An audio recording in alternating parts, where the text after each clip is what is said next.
ঢাকা ও আশপাশের এলাকায় ২-৩-এর ব্যবধানে ৪বার ভূমিকম্প অনুভূত হয়েছে। এর মধ্যে ৩টি ভূমিকম্পের উৎপত্তিস্থল নরসিংদী এবং ঢাকায় ছিল।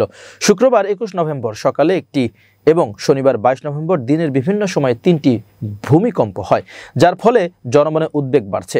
শুক্রবার ২১ নভেম্বর সকালে ঢাকা থেকে প্রায় ২৫ কিলোমিটার দূরে রিখটার স্কেলে ৫.৭ মাত্রার ভূমিকম্পটির উৎস ছিল নরসিংদীর মাধবদী।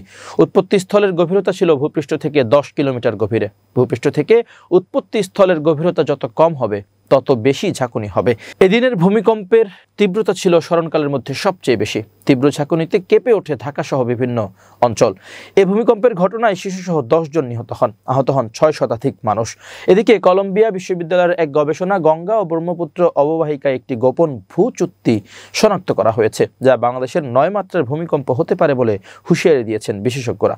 অন্যদিকে সাম্প্রতিক ভূমিকম্পের প্রেক্ষিতে আগামী এক সপ্তাহে আরও ২০ বার ভূকম্পন হতে পারে বলে আশঙ্কা প্রকাশ করেছে বিশেষজ্ঞরা।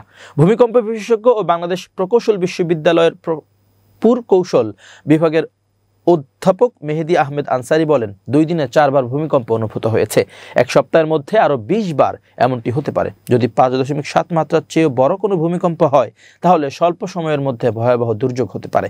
তিনি নরসিংদীকে এই ভূমিকম্পগুলোর উৎপত্তিস্থল হিসেবে চিহ্নিত করেন। ভূমিকম্পের ঝুঁকি বিবেচনায় সমগ্র বাংলাদেশকে মোট ৩টি জোনে ভাগ করা হয়েছে। এর মধ্যে উচ্চ ঝুঁকির আওতাভুক্ত অঞ্চলকে জোন ১, মাঝারি ঝুঁকিপূর্ণ এলাকা জোন ২ এবং জোন ৩ এর এলাকা নিম্ন ঝুঁকিপ্রবণ হিসেবে চিহ্নিত। আবহাওয়া অধিদপ্তরের এক মানচিত্রে দেশের ভূমিকম্প ঝুঁকিপ্রবণ এলাকা চিহ্নিত করা হয়। প্রকাশিত মানচিত্র অনুযায়ী দেশের উত্তর ও দক্ষিণ পূর্বাঞ্চলের কয়েকটি এলাকা জোন ১ এর আওতায় সর্বোচ্চ ঝুঁকিপ্রবণ হিসেবে চিহ্নিত। সাধারণত ফল্ট লাইন বা প্লেট বাউন্ডারির আশপাশের এলাকা ভূমিকম্পের ক্ষেত্রে উচ্চ ঝুঁকিপূর্ণ। বিশেষ করে সিলেট ও ময়মনসিংহ বিভাগের ৯টি জেলা, ঢাকা বিভাগের টাঙ্গাইল, গাজীপুর, নরসিংদীর কিছু অংশ, পুরো কিশোরগঞ্জ জেলা, কুমিল্লা বিভাগের ব্রাহ্মণবাড়িয়া এবং পার্বত্য জেলা খাগড়াছড়ি ও রাঙামাটির বেশ কিছু এলাকা উচ্চ ঝুঁকিপ্রবণ। তবে জোন ৩ এর এলাকা হিসেবে খুলনা, যশোর, বরিশাল এবং পটুয়াখালী এলাকায় ভূমিকম্পের ঝুঁকি সর্বনিম্ন।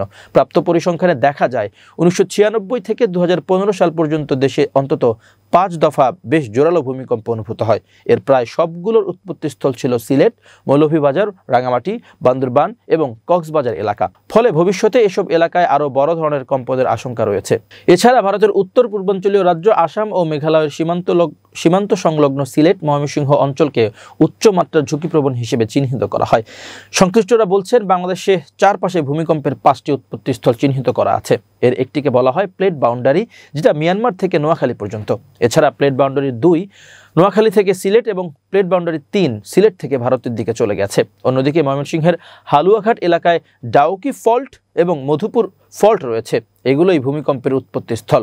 রাজধানী উন্নয়ন কর্তৃপক্ষের পরিসংখ্যান অনুযায়ী ঢাকায় প্রায় ২১ লাখের মতো ভবন রয়েছে। এর মধ্যে ১৫ লাখ ভবন দ্বিতল বা এর চেয়ে কম। এগুলোর ক্ষেত্রে ক্ষয়ক্ষতির ঝুঁকি কম, কিন্তু ৪ থেকে ৩০ তলা পর্যন্ত বাকি ৬ লাখ ভবন উচ্চ ঝুঁকিতে রয়েছে। ভূমিকম্পের সময় এগুলো ধসে পড়লে ব্যাপক প্রাণহানির আশঙ্কা রয়েছে। এজন্য সংস্কারের মাধ্যমে ঝুঁকিপূর্ণ ভবনগুলো ভূমিকম্প সহনশীল করে তোলার কথা বলা হচ্ছে।